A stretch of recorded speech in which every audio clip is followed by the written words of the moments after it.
শিল্প এলাকায় কমপক্ষে 40 লক্ষ কর্মচারী কর্মকর্তা কাজ করেন, কিন্তু তাদের জীবনে না আছে নিরাপত্তা, না আছে শৃঙ্খলা, না আছে তাদের একটু স্বাস্থ্য সেবা পাওয়ার কোনো অধিকার।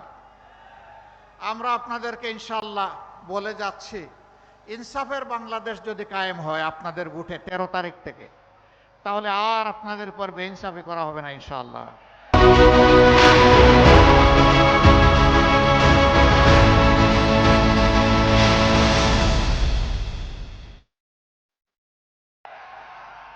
এই শিল্প এলাকাকে শিল্পর মতো করেই ইনশাআল্লাহ সাজানো হবে। এটি যেন শিল্পের একটি সাজানো বাগান, সেরকম করে ইনশাআল্লাহ সাজানো হবে। আমার শ্রমিক ভাই বোনেরা, বিশেষ করে গার্মেন্টস শ্রমিক যারা, আমি মাঝে মধ্যে হুট করে কিছু গার্মেন্টসে আমি ঢুকে যাই বাস্তব অবস্থাটা দেখানোর জন্য। কোনো সময় জানাই আসি, কোনো সময় না জানাইয়াও ঢুকি বাস্তবে অবস্থা দেখার জন্য। বহুবিধ সমস্যা, সকল মালিকের দৃষ্টিভঙ্গি সমান নয়। অনেকে সম্মানের সাথে তার শ্রমিকদেরকে রেখেছেন, এ সংখ্যাটা বড় কম। বেশিরভাগ ক্ষেত্রে শ্রমিকদের সম্মান দেওয়া হয় না, বিশেষ করে মাদেরকে সম্মান দেওয়াই হয় না। তাদের সেখানে বেতন বৈষম্য আছে, পুরুষের এক ধরনের, মহিলাদের আরেক ধরনের, কাজ কিন্তু সমান। এই সমস্ত বৈষম্যকে আমরা সমান করে ফেলবো ইনশাআল্লাহ। এই ক্ষেত্রে বৈষম্য রাখবো না।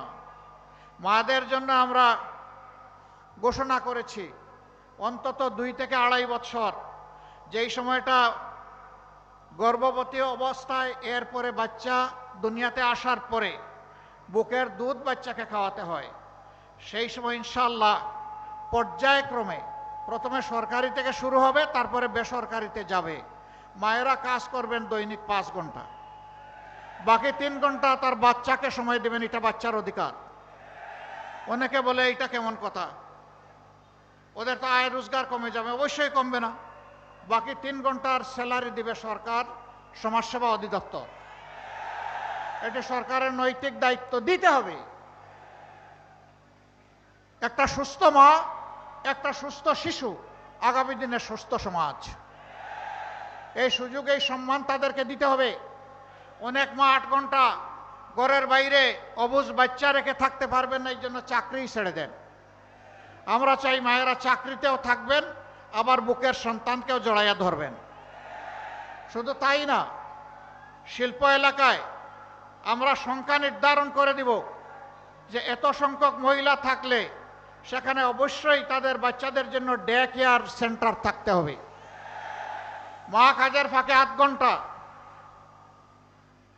সেখানে গিয়ে বাচ্চাকে দুধ খাওয়াবে, তার খবর নেবে।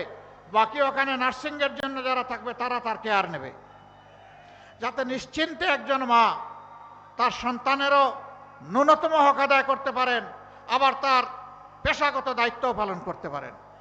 আমি যখন এই কথা বললাম, একদল হায় হায় শুরু করে দিল। হায় রে হায়, আমাদের মহিলাদের সব চাকরি শেষ, এখন তো নারীদেরকে ঘরে ঢুকাইয়া রাখবে দেখতেছি আমির সাহেব।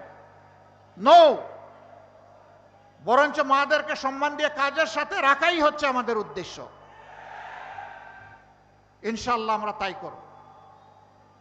শিল্প এলাকায় গার্মেন্টসে যারা শ্রম দেন, তাদের বাচ্চারা অনেক সময় ভালো শিক্ষার আলো থেকে বঞ্চিত হন। আমরা কথা দিচ্ছি, পরিবার কেন্দ্রিক রাজনীতি, রাজার ছেলে রাজা রাজনীতির এই ধারা পাল্টে দেব ইনশাআল্লাহ।